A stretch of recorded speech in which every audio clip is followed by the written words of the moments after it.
विनोद बंसल जी, दिवाली के त्योहार पर हर साल एक बहस देखने को मिलती है, पोल्यूशन होगा, प्रदूषण होगा, आपको पटाखे नहीं जलाने हैं, उस पर बड़ी बड़ी बातें बोली जाती हैं। अब हमें नई प्रैक्टिस और नजर आ रही है कि जो बड़े बड़े मंदिर हैं हिंदू मान्यताओं के, वो डर के साए में है, उनको धमकी भरे कॉल जा रहे हैं, बेशक वो फर्जी ही क्यों ना हो।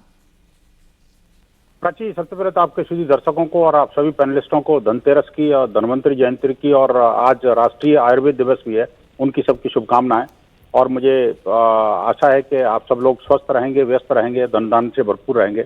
और दूसरी बात ये कि एक बात मैं कहना चाहता हूं कि देखिए, ये जो आदिल हसन से आपने कई बार पूछा लेकिन उस बात का जवाब नहीं दिया। उस आतंकी ने जो धमकी दे रहा था ना जी, चाहे तिरुपति में इस्कॉन मंदिर पर धमकी दी गई हो या उज्जैन का महाकाल मंदिर, अभी देखिए दिवाली के दौरान इसने कहा है कि 30 अक्टूबर से लेकर के 2 नवंबर 30 अक्टूबर 2 नवंबर को किस किस जगह को उड़ाएंगे वो, तिरुपति में इस्कॉन मंदिर, उज्जैन का महाकाल मंदिर, उज्जैन का रेलवे स्टेशन, हनुमानगढ़ जंक्शन और राजस्थान के गंगानगर, बीकानेर, जोधपुर, कोटा, बूंदी, उदयपुर, जयपुर, ये सब उनके जो रेलवे स्टेशन है उनके धार्मिक स्थलों को उड़ाने की धमकी दी है।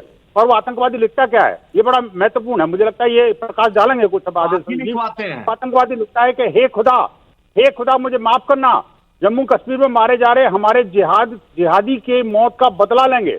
आप मुझे बताइए, खुदा किसको बात कर रहा है? ये आप किस जिहाद की बात कर रहा है?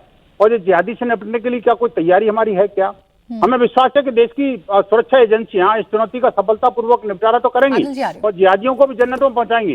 किंतु मुझे बताइए कि क्या भारत के उलेमा, भारत के इस्लामिक संगठन, वो मुसलमान पार्टियां ये कुछ कहेंगी कि ये जिहाद नहीं है? और चारों ओर से धमकियों को बढ़ते इस सिलसिले में तो इनसे निपटने के लिए उन्हें क्या कोई सर्वसम्मत कोई निर्णय नहीं लेना चाहिए क्या? उनको नहीं कहना चाहिए इस्लाम सम्मत नहीं है? नहीं विनोद बंसल जी, मेरा प्रश्न ये है, हिंदू मंदिरों को धमकी देना हो, हिंदू मंदिरों को धमकी देना हो, उसमें आरोपियों को पकड़ा जाना हो या आरोपियों के नाम सामने आना हो, क्या हम धर्म देखकर उस पर चर्चा करेंगे? हिंदू मंदिरों को धमकी देना, क्या हम एक धर्म विशेष से ही इसको जोड़ेंगे कि अगर धमकी आई है तो ये धर्म विशेष के लोग ही हो सकते हैं? ये हम कानून व्यवस्था की समस्या के तौर पर क्यों नहीं देख सकते? नहीं प्राची जी, मैं इस बात से सहमत नहीं, मैं बड़ा क्लियर कह रहा हूँ आपको। देखिए, ये धर्म विशेष नहीं है, ये मजहब विशेष है। धर्म तो हो ही नहीं सकता इस काम को करने वाला। वे मजहब विशेष के लोग ही हैं भाई। वो अल्लाह का नाम ले रहे हैं, खुदा का नाम ले रहे हैं, जिहाद का नाम ले रहे हैं। मुझे बताइए, मुसलमान के अलावा कोई ऐसा कहता है क्या? आप तो नहीं बोलेंगी कि खुदा के नाम पर ऐसा हो जाएगा, अल्लाह के नाम पर ऐसा हो जाएगा। विनोद बंसल जी, यही तो प्रश्न है ना कि ये वाली साजिश कौन रच रहा है कि सामाजिक सौहार्द जो है वो हिंदू त्योहारों पर बिगड़ जाए? तो ये लोग खड़े क्यों नहीं होते? एक बात आपने जो उठाई उसका जवाब मुमताज आलम रिजवी जी आप दीजिएगा, फिर आऊंगी आदिल जी सीधा आपके पास। चाहता हूँ आखिरकार जो मुस्लिम मुमताज आलम रिजवी जी, जब ऐसा माहौल क्रिएट करने की कोशिश की जाती है तब क्यों नहीं किसी भी मजहब, किसी भी धर्म से जुड़े हुए जो धर्म गुरु हैं वो क्यों नहीं खड़े होकर ये आह्वान करते हैं कि ये देश हम सबका है, हिंदू त्योहार अगर हैं तो हमें सामाजिक सौहार्द बनाकर रखना है, या मुसलमानों के त्योहार अगर हैं तो हमें सामाजिक सौहार्द बनाकर रखना है? आग में घी डालने की कोशिश क्यों की जाती? नहीं, बिल्कुल मुझे लग रहा है ये आप बिल्कुल सही कह रही हैं और हम सबको ये कहना चाहिए, बोलना चाहिए कि जहां कहीं भी इस तरीके की चीजें होती हैं वो नहीं होना चाहिए।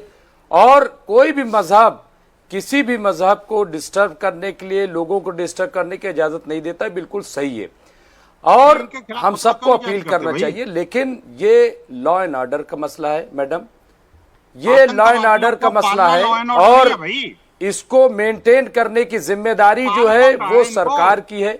और सरकार अगर इधर उधर का काम न करे, सरकार अगर हिंदू मुस्लिम न करे और सही आतंकवादियों को पकड़े जाए, तो मैं सही बता रहा हूं कि जो सरकार के खिलाफ और देश के खिलाफ साजिश कर रहे हैं वो उनके चेहरे बेनकाब हो जाएंगे। लेकिन जब इनके लोग पकड़े जाते हैं, जब इनके लोग गिरफ्तार होते हैं, उन्हें छोड़ दिया जाता है। एक मिनट मीडिया में भी नहीं दिखाया जाता। मुमताज आलम रिजवी जी, आप देखिए यही आपकी खासियत है, आप शुरुआत बहुत अच्छी बात से करते हैं। आप जब बात की शुरुआत करते हैं तो लगता है कि आप सामाजिक सौहार्द की बात करेंगे, लेकिन इनके उनके क्या होता है सर? किसके लोग पकड़े गए, किसके खिलाफ लोग पकड़े गए, या सही आतंकवादी क्या होता है? स्पष्ट करिए जरा। अरे भाई सुनिए तो। हाँ बोलिए ना। अरे मैं क्या कह रहा हूँ, सही आतंकवादियों को ये पकड़े, मैं तो कह रहा हूँ सही आतंकवादियों को पकड़े। सही आतंकवादी का क्या मतलब है? आपसे सर्टिफिकेट लेना पड़ेगा क्या?